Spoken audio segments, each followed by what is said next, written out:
राम सिंह और शेखर पहाड़ों में तूफानी बारिश में फंस जाते हैं। उन्हें रास्ते में एक ऐसी लड़की दिखती है जिसका शरीर तो किसी लड़की का है मगर हाथ जानवर के। वो रास्ता बदलकर आगे जाने की सोचते हैं, लेकिन दूसरे रास्ते के पुल के ऊपर भी पानी बह रहा होता है।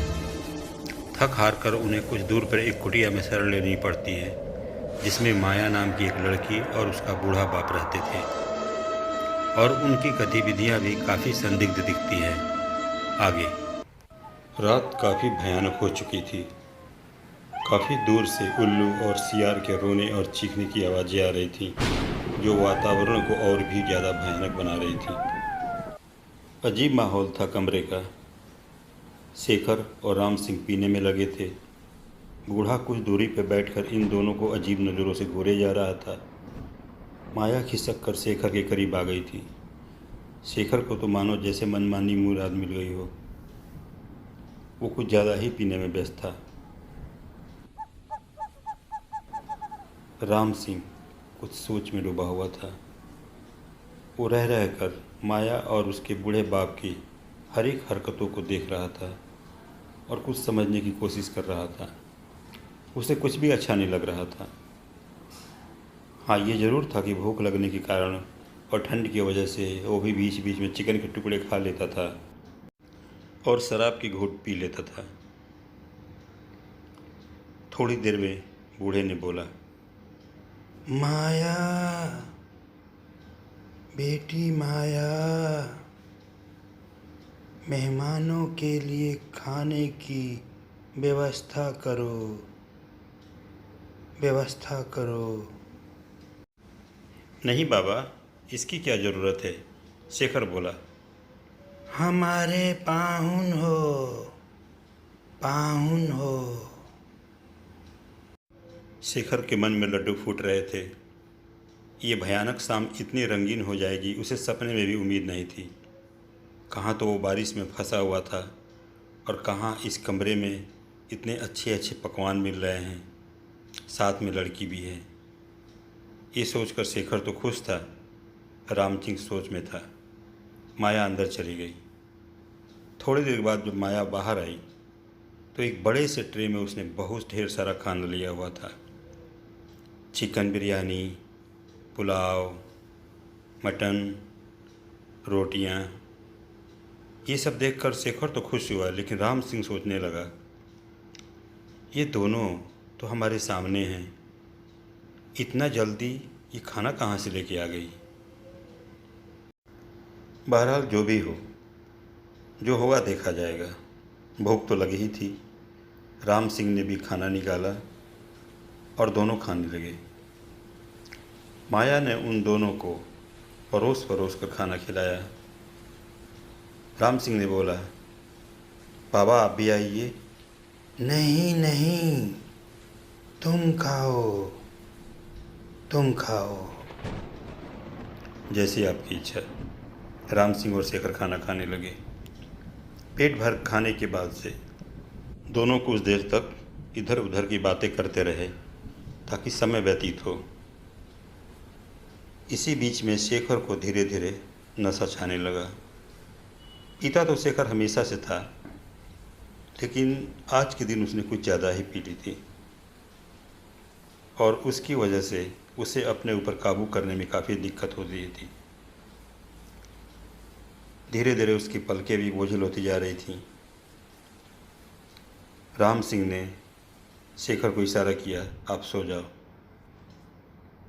शेखर ने सहमति जताई और वहीं पास के पड़े बेड पर सोने के लिए जाने लगा। सोने से पहले शेखर ने अपने बोझिल पलकों से देखा कि माया राम सिंह को लेकर अंदर वाले कमरे में जा रही है। वो कुछ देर तक देखा, उसके बाद उसे अचानक नींद आ गई और वो बिस्तर में सो गया।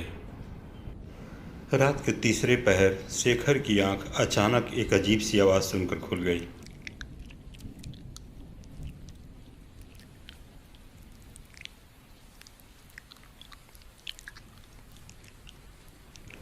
जैसे कोई जानवर अपने शिकार का खून पी रहा हो।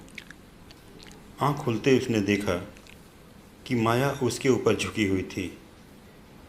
उसकी आंखें बड़ी बड़ी थी, चेहरे पे खून लगा हुआ था और उसके पंजे बिल्कुल वैसे ही थे जैसे रास्ते में इन लोगों ने उस लड़की के देखे थे। उसने अपने बलिष्ठ हाथों से शेखर को दबोच लिया और इसके ऊपर झुकने लगी। उसके बड़े बड़े दांतों को देखने के बाद नशे की हालत में भी शेखर की हालत ख़राब होने लगी। इससे पहले कि माया अपने दांतों को शेखर के गले पे गड़ाती, पीछे से राम सिंह आ गया और उसे खींचते हुए बोलने लगा, हट हट, दूर हट, मेरे मालिक हैं, इन्हें छूना भी मत, हट, चल हट यहाँ से। राम सिंह उसे खींचते हुए अंदर के कमरे की तरफ ले गया। उन्हें अंदर जाता हुआ देखते हुए शेखर फिर सो गया, क्योंकि उसके ऊपर नशा अभी भी काफ़ी हावी था। इसके बाद क्या हुआ शेखर को कुछ पता नहीं चला। उसकी आंख सीधे सुबह खुली। सुबह बारिश रुक चुकी थी। कमरे के अंदर कोई नहीं था। कमरा अंदर से एक अजीब सी सीलन की बदबू से भरा हुआ था। न सोफे दिखाई दे रहे थे, न पेंटिंग दिखाई दे रही थी, न बेड। खुद शेखर ज़मीन पर सोया हुआ था और अंदर से टूटी हुई झोपड़े की तरह वो पूरा का पूरा घर लग रहा था। अवाक नज़रों से सब कुछ देखते हुए शेखर बाहर निकला तो उसने देखा कि राम सिंह काफ़ी पहले जग चुका था और नदी के पानी को भी उतरे हुए काफ़ी समय हो चुका था। वो नदी के किनारे पे जीप को ले जा करके उसमें लगे हुए सारे कीचड़ और गंदगी को साफ कर चुका था। जैसे ही उसने पीछे शेखर को आते हुए देखा, मुस्कुराते हुए बोला, आइए, नींद खुल गई आपकी?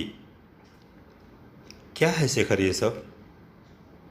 कहाँ गए वो दोनों? और अंदर बदबू कैसी?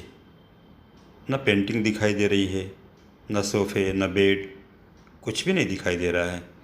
लग रहा जैसे ये वो कमरा नहीं है जहाँ हम लोग रात को सोए थे। शेखर बोला। राम सिंह मुस्कुराया। उसने कहा, छोड़िए इस बातों को। लेकिन उसकी मुस्कुराहट में एक अजीब सा दर्द था। शेखर ने महसूस किया इस बात को।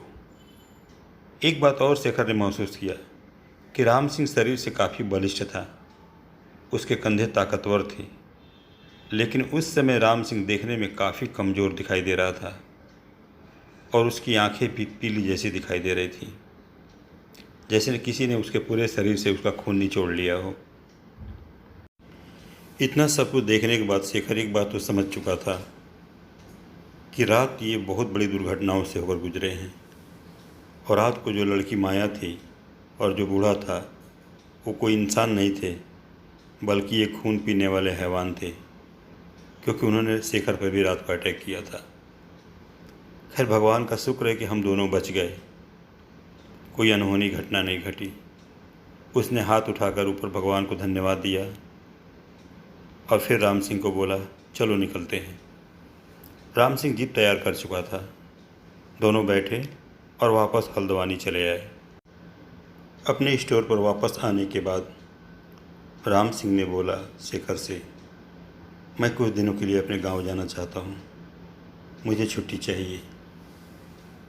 शेखर इस बात को जानता था कि राम सिंह बहुत कम ही छुट्टी लेता है और वो पिछली घटना से भी एक बात समझ चुका था कि इसके दिमाग पे काफ़ी असर पड़ा है। शरीर से भी वो काफ़ी कमज़ोर दिख रहा था, शायद तबीयत ख़राब हो गई हो। ऐसा सोचने के बाद शेखर ने राम सिंह को गांव जाने की इजाज़त दे दी। राम सिंह अपने गांव वापस चला गया। इस घटना को गुजरे हुए कई महीने हो गए, लेकिन फिर वापस राम सिंह कभी नहीं आया। शेखर नहीं समझ पा रहा था कि ना उसकी कोई खबर आ रही है और ना ही वो वापस आ रहा है। क्या बात है? ऐसे कुछ दिन बीत गए कि अचानक एक दिन उसने राम सिंह को अपने स्टोर की तरफ आते हुए देखा। उसे आता देख शेखर बहुत खुश हुआ। राम सिंह नज़दीक आया। उसने शेखर को सलाम किया। उस दिन दोनों दोस्त मिल कर के बातें किए। रात को उन लोगों ने खाना खाया पिया और काफ़ी देर तक इधर उधर की बातें करते रहे। सुबह राम सिंह फिर से ये कह के चला गया कि वो जल्द ही आपसे मिलेगा, और उसके बाद राम सिंह दोबारा कभी पलट कर वापस नहीं आया। शेखर ये जानने के लिए कि क्या बात है, एक तो इतने महीनों के बाद राम सिंह वापस आया, सिर्फ एक रात मेरे साथ रहा, सुबह फिर चला गया और उसके बाद फिर पलट के वापस नहीं आया। वो उसके गांव गया। उसके घर पहुंचते ही शेखर को जो बात पता चली, इससे उसका दिमाग पूरी तरह हिल गया। दरअसल राम सिंह उसी दिन मर गया था जिस दिन वो वापस गया था। चूँकि वो शेखर से बहुत प्यार करता था, उसकी बहुत इज्जत करता था, इसीलिए उससे मिलने की उसके अंदर एक बहुत ही तीव्र इच्छा थी, और इसी इच्छा की वजह से राम सिंह की आत्मा शेखर से मिलने गई थी। उसने शेखर को बचाने के लिए माया और उसके बूढ़े बाप को खुद को सौंप दिया था और अपनी जान दे दी थी। कहते हैं आज भी उन जंगलों में यदि भयानक तूफ़ानी रात में कोई व्यक्ति फंस जाए तो माया और उसका बूढ़ा बाप आज भी उसका इंतज़ार कर रहे हैं।